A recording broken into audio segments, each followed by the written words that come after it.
Permission for additional buildings on existing plots, so long as they take no more than twice the footprint of the original house. This will allow densification with mid-rise blocks of flats in back gardens. Here's an example before and after from the Croydon Design Guide, just for anyone who is watching the pod. There's a little illustration on screen. Yeah, let's And pick a then, borough that's gone bust to use as a test case. yeah, let's ignore Croydon. But denser, and densist. So, do you want to speak to JJ's question there, Jack? Yeah, can do. So in terms of density, what's interesting through the publication come out a couple of days ago is that government are looking to put a minimum density on certain schemes, such that basically if you're under delivering on a certain site due to, dare I say it, you know, BNG or Affordable other housing. restrictions that exactly that, then they're going to try and get a bit of a grip on that. So they are kind of encouraging stronger, more intense forms of the word I saw was fervent development, which means intense. So you're basically looking at a more intense way of developing. How that plays out in actual, the architects are going to be screaming, but how do you deliver a site? How does that play with parking? How does that play in delivery and design? Is something else to grapple with, but that's what they're suggesting: denser development. So shit. I mean, all of this is fucking broken, isn't it? Like, so to densify a site, let's just assume we got a half an acre of a site and you want to build a block of flats on it. I would almost argue every developer is maximizing the ground floor footprint to develop that site already. Like, it's stupid not to. So the only way that you can do that is go up. And we've now got high risk building threshold with gateways that you need to get through above 18 meters. So I can't see all of this is like, yeah, we want to do this. We want to build all the sites at 800 meters from the train station. I can't see anything changing actually on the ground. There's definitely a lot of fucking contradictions, stupidity between regulators, policymakers.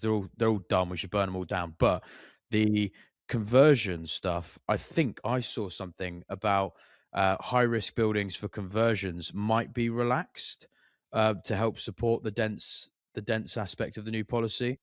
I read the other thing is if you have an existing building and you make a change to it that's material, the whole building needs to be brought up to regs, which is a fucking nightmare. You have to, well, if you have one flat in a block, you have to go through all the gateways to Mm. That's mad. move a That's bathroom. mad. Yeah.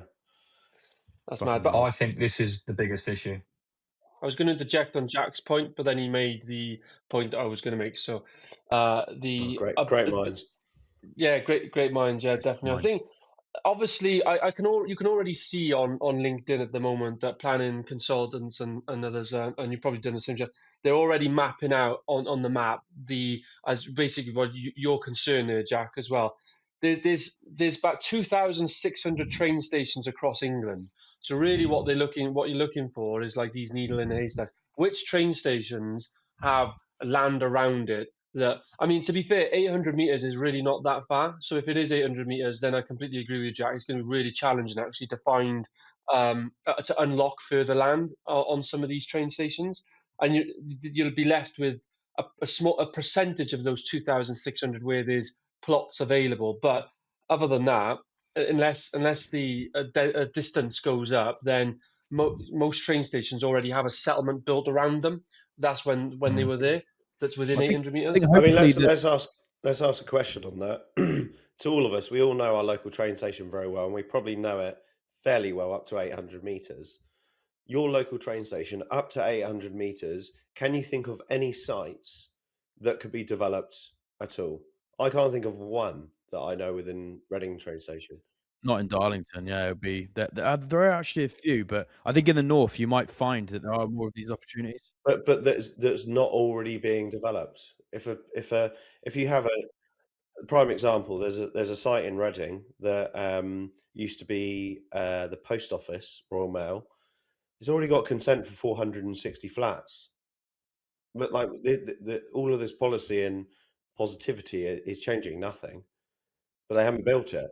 They haven't built it for other reasons. I think it's worth noting two things. Two things. In the north, I do think there's probably possibly more of these opportunities with the brownfield sites where they've just not been viable to take the risk on. So at Darlington, I can actually think of a few areas. South Shields, I can think of a lot of areas. But in the south, because they're much more attractive propositions to take smaller brownfield and infill sites and do a backyard dev and all that, you've got quite a lot of denser areas.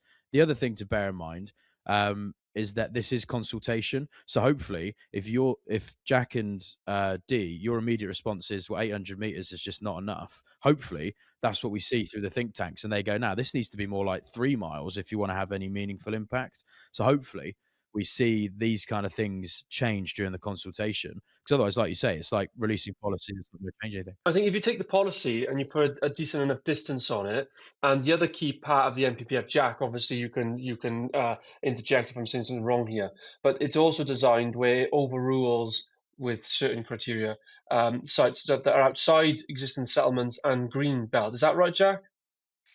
Yeah, so it does extend into the countryside. There is a bit more of a appetite for development in your more rural areas. So yeah, you're absolutely right. And the grey belt land as well, yeah.